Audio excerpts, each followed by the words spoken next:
What's up, everybody? Welcome to the October 2021 version of Learn Lightroom Live. Man, in some shape, form, or fashion, we've been doing these Lightroom live streams for like almost 2 years now. Kind of crazy. It seems like it was just last month that the pandemic happened and we were in our back bedroom streaming for precision and answering everybody's Lightroom questions. And now here we are, October 2021, still talking about Lightroom. I think it's kind of interesting since that time, which was like, what, March or April of 2019, 2020? I don't know how to tell time anymore, but Lightroom hasn't really changed since then. They added one big thing, which was color grading, right? They brought the color grading over from Premiere and some other applications that are using it. And that's really the only big update in maybe the last 18 months. And so what I'm really excited about, I wish I had a preview to show y'all, but I've seen some of the preview videos going around the internet. But next week, sometime next week, I don't know if it's going to be Tuesday, Wednesday, or Thursday, but Adobe is going to be bringing out a major update to Lightroom. From what I've read up on it, they've had to rewrite their entire architecture to allow image selection. And allow subject selection. So all those cool tools inside Photoshop where you can say like select subject, select sky replace, all of that's going to be coming into Lightroom. And that's really, really, really big news. I watched the demo today of how it worked just to kind of give y'all the heads up. It's going to really change the way the brush and the gradient tool and the luminance masking and the color masking are all going to work together. So just in November, we're going to dive a lot deeper into this.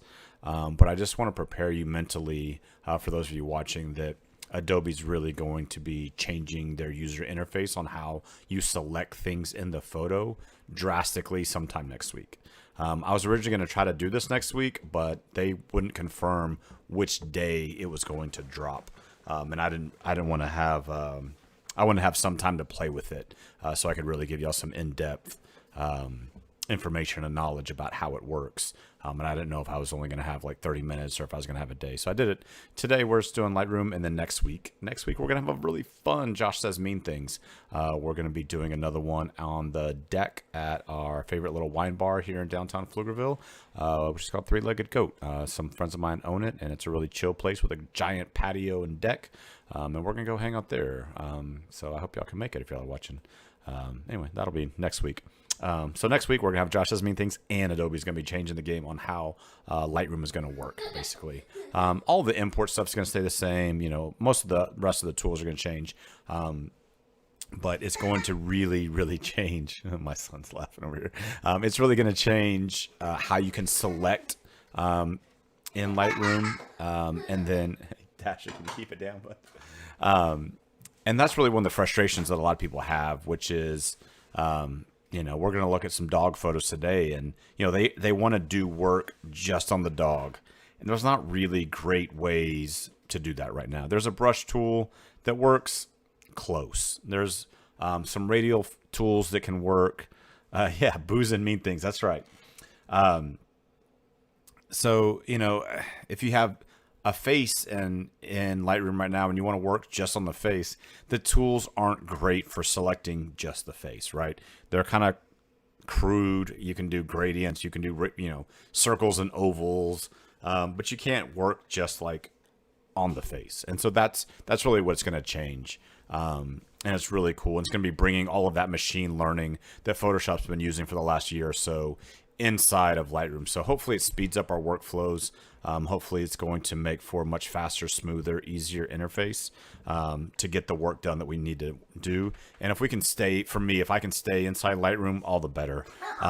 Anytime I have to like throw out to Photoshop and then come back, it's something that we can absolutely do, but it just kind of feels like it always slows down my workflow. So that's the big update that's coming. I just wanted to prepare y'all for it if you didn't know about it already. It's going to be changing how you mask and select inside of Lightroom, and I'm very excited for it. You're gonna have layers, basically selection layers, instead of all the little pin drops and radials and gradients and all these little pin drops. You can actually like have layers and rename them and call them stuff instead of just random pin drops located all over the screen. So it's gonna be really cool. Yes, booze and mean things, wine and mean things. I get mean when I drink. I don't know. I'm sure we could come up with some kind of fun photo for that. So let me give you a little bit of background on Get off my lawn.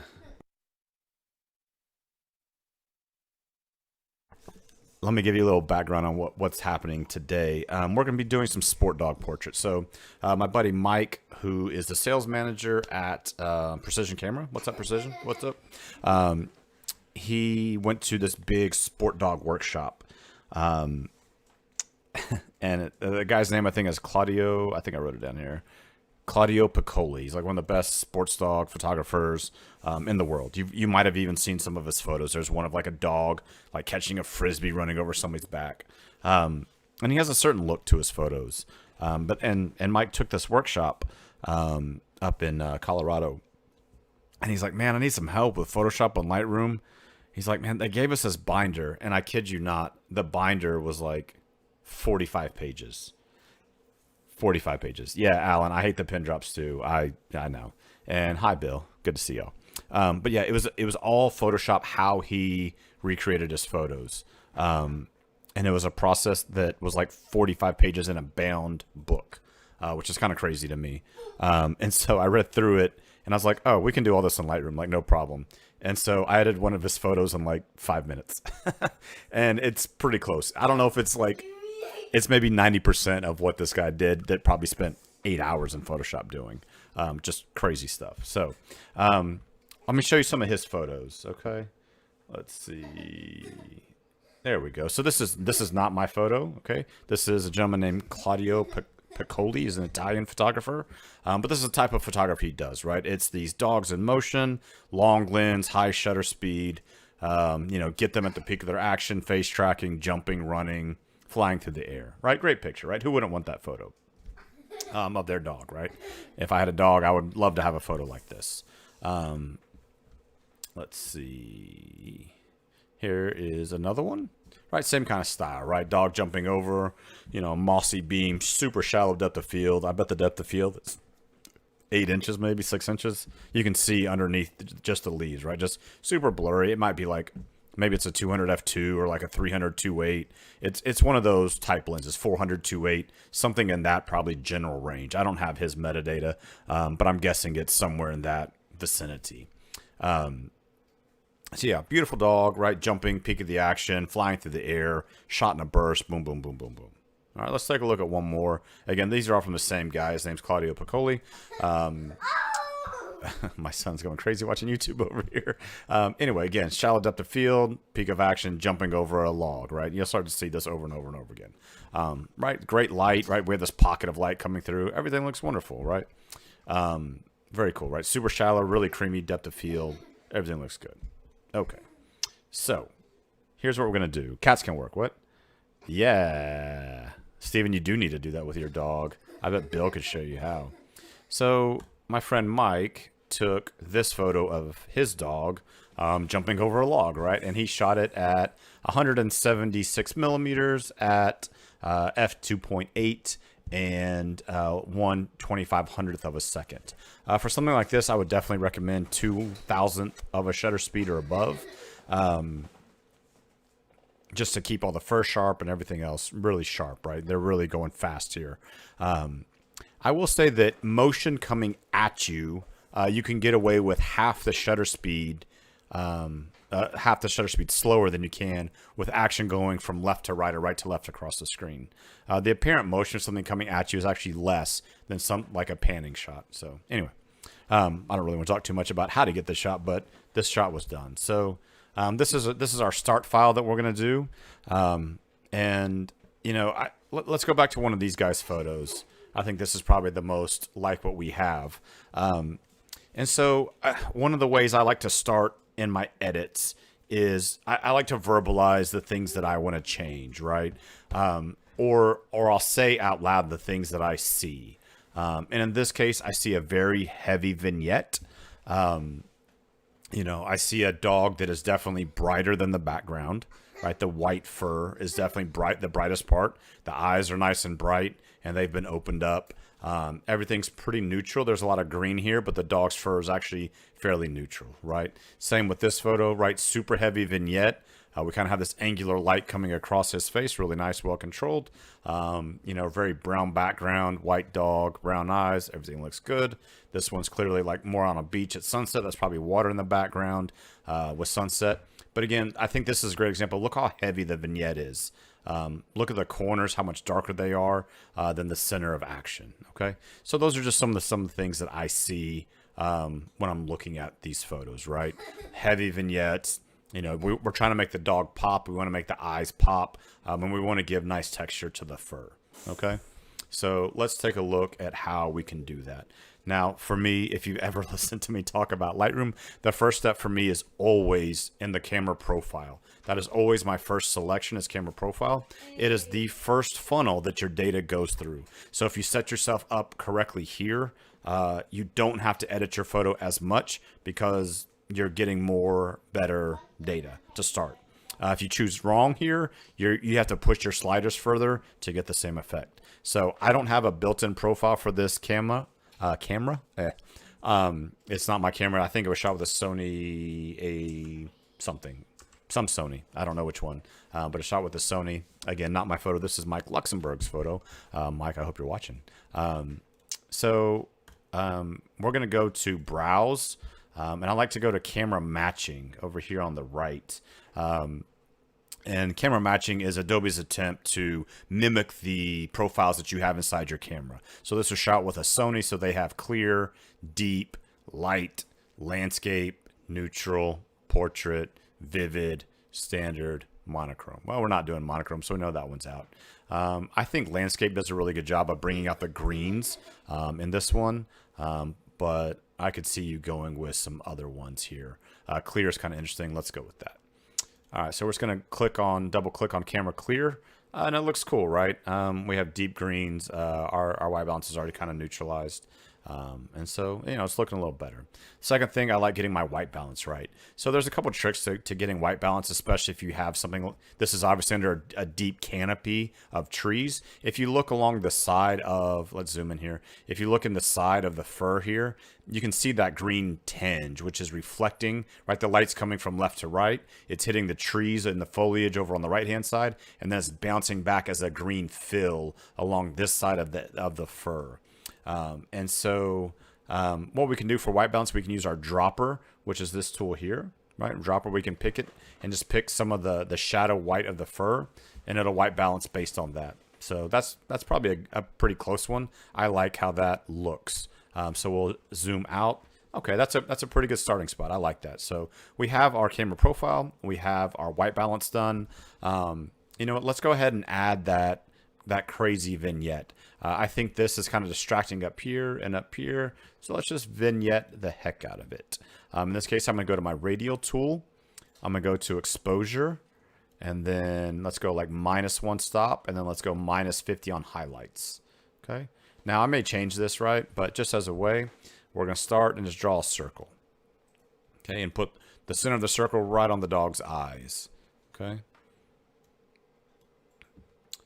Feathers at 100. I don't have a range mask on.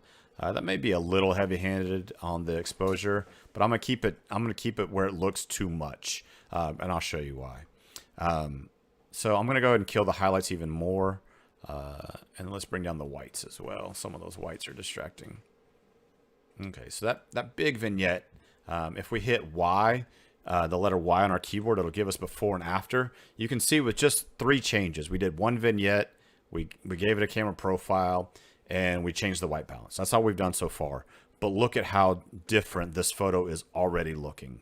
Okay, it already went from a very flat, washed out file to a very contrasty file without doing a whole lot more work than just that. Okay, so it's already leaps and bounds. Haha, see what I did there? Leaps and bounds. It's already better, right? And it's already starting to get closer to this effect. So this is kind of our reference image.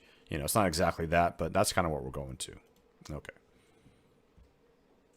So to hit Y again, we'll get full screen edit. Now, I went overboard on the vignette because then what I'm going to do is I'm going to raise my exposure. Okay.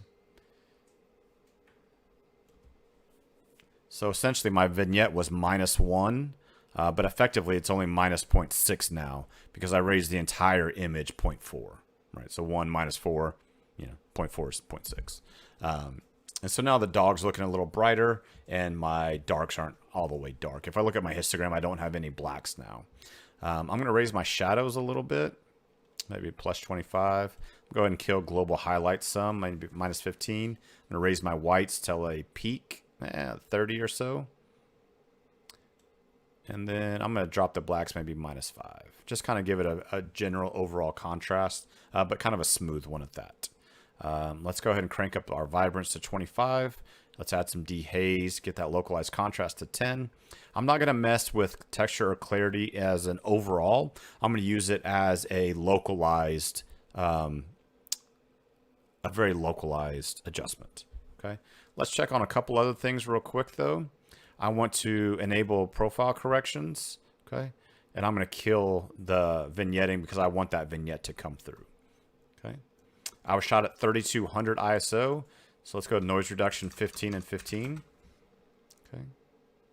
Now I could play with color grading. I'm not in this tutorial, but that's where this is. I'm just not. That's not where I'm going to be right now. I use the HSL panel quite a bit. I want to bring these greens down a little bit. Okay. Our dog is kind of orange and yellow, and so to make that dog stand out more, I'm going to bring down just a little bit those greens. Okay. And especially some of these blues. I want to darken up those blues a little bit. Okay, and then on the fur, I want to make it brighter. So an easy way is to just brighten up the color of the fur. That's going to make just the fur brighter. Okay, very good. So we have a little bit of luminance adjusting. What luminance does is, hey, whatever color the pixels are, we can make brighter, we can make darker. Okay, I use this a lot on sunsets to bring down the oranges or the blues and leave something other, that has a different color differently. Again, this selection tool is going to change quite a bit next week, but here we are. So let's go ahead and zoom in on the dog. Let's do some fur work here. So if I hold the control button down, I can draw a box around the dog and it'll zoom in to just that dog. Hey, that's great, right? So that's a new zoom that came out a couple months ago, where we can kind of select what it is. So in this case, I'm going to use the brush tool. Again, this is kind of our crude tool that we have, and I'm just going to give it like 0.3. Let's add texture, maybe 20. Let's add clarity 20. And let's just kind of bring out that fur, and we're just going to kind of draw around. Okay, all this nice fur. I set my flow to 65. I find that makes my edges just that little much better. I think when I'm at 100 flow and I miss a little bit, it stands out that there sometimes is a halo in that transition from fur to background. And so if I lower my flow, it kind of gives me more leeway to make mistakes. So in this case, right, I'm just brushing directly on here.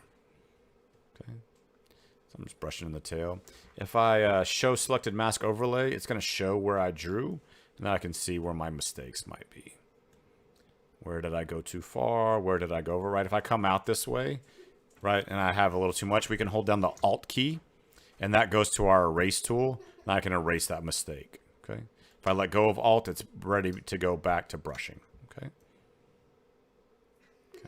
So this just gives me a way to select just the fur, okay, and then we can do work to it. That texture and clarity is maybe a little much, and I'm going to bring down the whites. Can you see the nose? It's a little overexposed, and the forehead's a little over.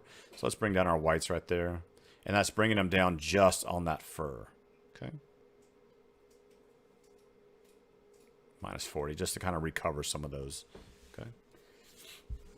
And then boost that overall exposure. Maybe add a little shadow just to the fur as well. So we've just kind of brightened up our animal there. A little contrast. So that pin, and like Alan said, and like everybody else said, right? Having that one pin, once you have like 20 pins, it's hard to know what each one does. And so that's changing next week. You'll be able to label these. That it's all going to be under a new tool up here that's going to house all your gradient selections and everything else. The other thing that I see here that I really want to fix is this log. So again, I'm going to go to shadows, my brush tool and shadows. Okay, so I'm going to raise my shadows up 50 and then a little clarity, maybe 20. Because that's the other thing that's in focus. So we want to kind of intensify the fact that it's sharp. Let's add a little exposure as well. And I'm just going to brighten up that log because it's really dark to the point of being distraction because it's a silhouette almost. And we're just going to quickly paint in some exposure to that log to show off that texture because it does have really neat texture in it. And some of it got lost, especially in that gradient. So we're just kind of recovering some of the detail that we darkened out with that big radial filter. And so I think that log now looks better, right? There's detail in it instead of just being a black silhouette. So now we have sharp log, sharp dog. Everything's looking a little bit better. So that's a very quick way. What'd that take? Maybe 8 minutes to go through. And is it perfect? No, but is it pretty close to this? You know, it's pretty close. What you might want to do, right? We might want to zoom in a little bit. Especially with this, there's a blown out highlight that I can't recover there.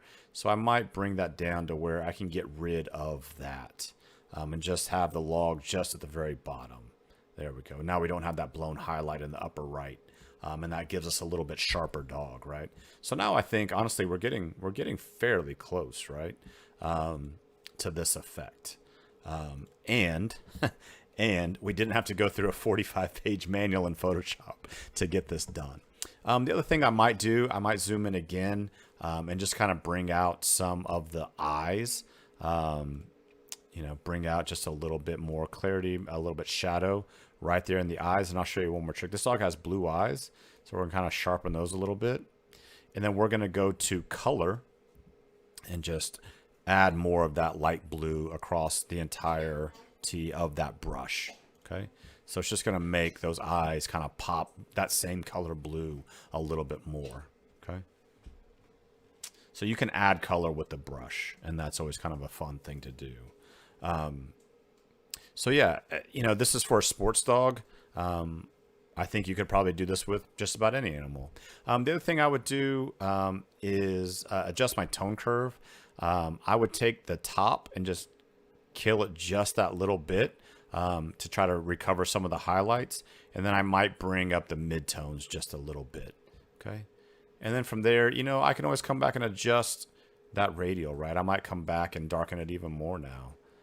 I might come back and just darken it that little bit more just to kind of give that effect, right? Because that's the same effect that the person that does this the most in the world and gets paid the most, that's how he does it. So we'll just steal that. But if you look at his images, especially if you just kind of squint, like it's a super heavy vignette. Now, some of this is from the lens.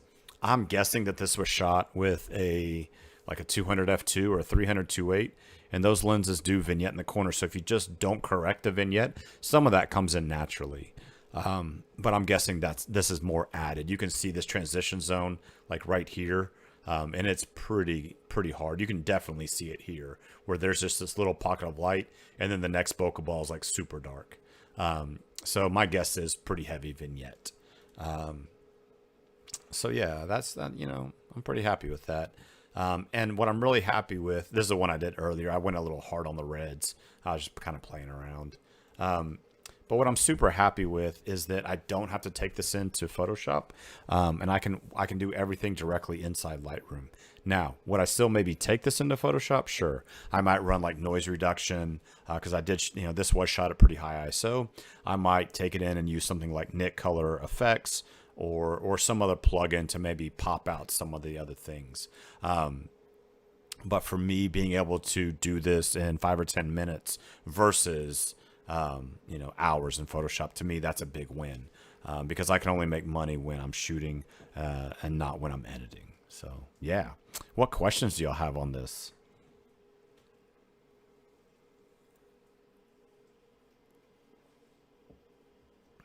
Anybody have any good questions? Yeah. Oh, look, y'all can see me now. So yeah, you know, I think the frustration, right, drawing that drawing that brush tool, right? You know, and drawing this and drawing all that in, that's all going to change literally next week. And so that's actually one of the reasons I picked this example, because it's something that can be frustrating, especially things with like fuzzy hair and all that. You'll be able to like select, and then you can invert your selections. That's the other thing I should have said. You'll also be able to invert your selections next week. So you could draw in something and paint it in, and then select the background, just the background as well. I think a lot of times with Lightroom now, you kind of have to think backwards. You're like, oh, well, I need to brighten the dog so that I can add more vignette.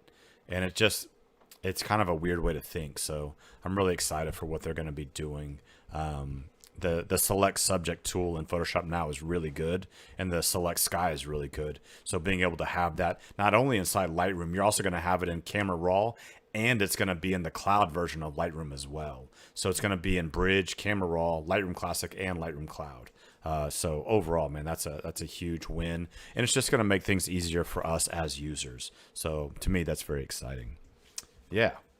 Any questions for today? Our quick and dirty sport dog re-edit. You want to do one more real quick? This one's not quite in focus, I don't think. Yeah, I didn't pick that. He sent me one that isn't quite in focus. So we won't do that one. So again, here's where we started from. Right. And here's where we ended up. All right. Before and after.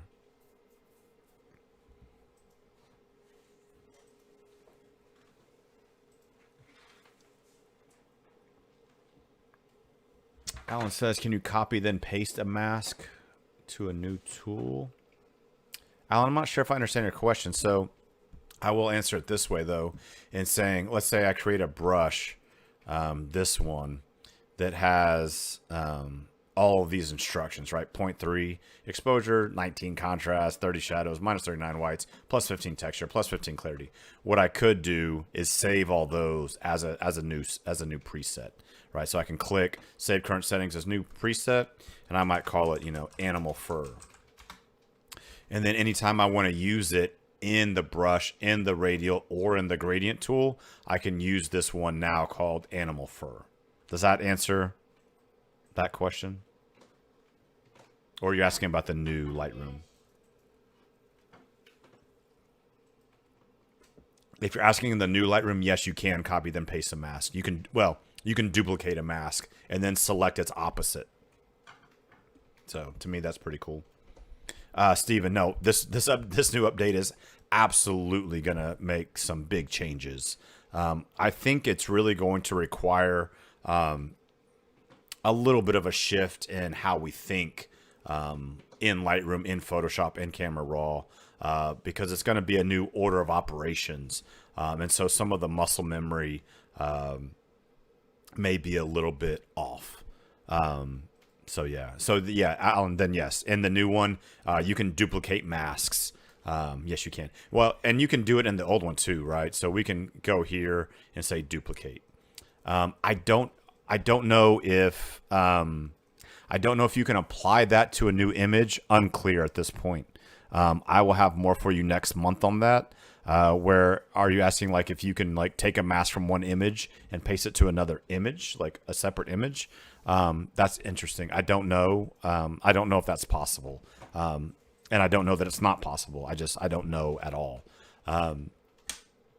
But being able to select its inverse, like you've always been able to do in Photoshop, will be huge, because in this case, right, I could have the opposite of this fur. I could select opposite, right, inverse, and then do work on the background and darken that without having to use a radial filter, right? And that's the big difference that's going to be coming, is we'll be able to we'll duplicate it and then inverse it, and then that way we can work on the animal in one and the background in another layer, essentially. And that's going to be a huge difference. Yeah. Unclear, Alan, unclear. I don't have a developer preview yet, so unclear. It'll be announced next week. I'm going to start researching it then, and we'll probably do another Lightroom Live early in November to go over it all. Just because... nobody really knows. They've only released like 2 videos on how it all works, and they're not saying everything yet. And so it's unclear exactly what all you'll be able to do with it. So I know you'll be able to like these. It won't be pins anymore. It'll just be like layers, and it shows up over here. And you'll be able to name them, which is to me is huge, especially if you want to go back to a photo like a month later. I'm like, what are all these pins doing? Some of my architecture photos, I might have 20 or 30 pins in it. And so being able to label them alone is huge. So I'm looking forward to that. The other thing that I'll have next month, I'm going to hold this up to see if y'all can see it. This was my this was a Kickstarter project I backed like 8 years ago. It used to be called Palette Gear. Now it's called Monogram Creative. I've ordered a new one because I spilled hot tea on this one and it was just getting old. But I'm really excited to review that. So we'll either do that in November or in December, where I'm going to talk through some tools to help you speed up your workflow besides just using a keyboard and a mouse, because I'm trying to avoid carpal tunnel. I spend about 20 to 30 hours a week in Lightroom, and so anything I can do to speed up my workflow, I try to do. I've looked at Loop Deck, I've looked at some other ones, but I'm just going to support the people that I supported already with a new console. It's currently in Hong Kong, and I would love for it to be shipping here, but with all the delays, who knows when it'll be here. So hopefully it's here by next month, but if not, I'll do it in December, where I kind of walk through how to use some other peripherals to speed up your workflow in Lightroom. So that'll probably be one of our next ones. Maybe not the next one, but in 2 Lightroom Lives. So, yeah. Awesome. Any other questions we can answer for y'all?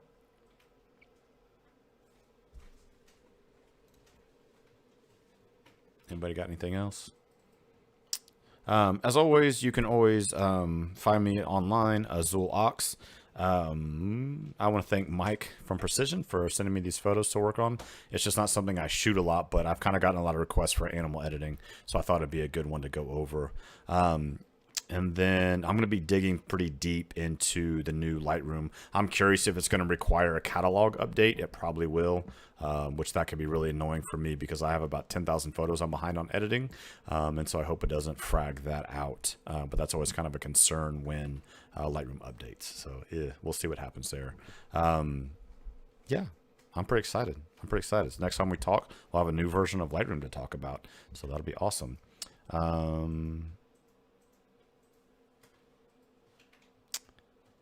Alan, that's another good question. Does the new it'll have a new spot healing tool that I've seen the icon for, but I haven't seen it in action.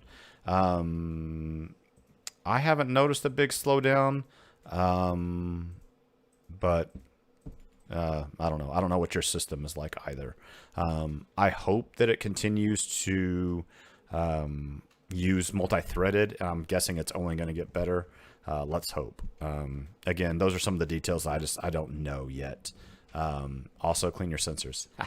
I don't know, for whatever reason, Nikon always, whenever I shoot with people with Nikon, their sensors always seem to get dirtier than my Canon sensors. I don't know why that is, but I don't know. I'm not sure. Alan, that's a good question. I'll find out.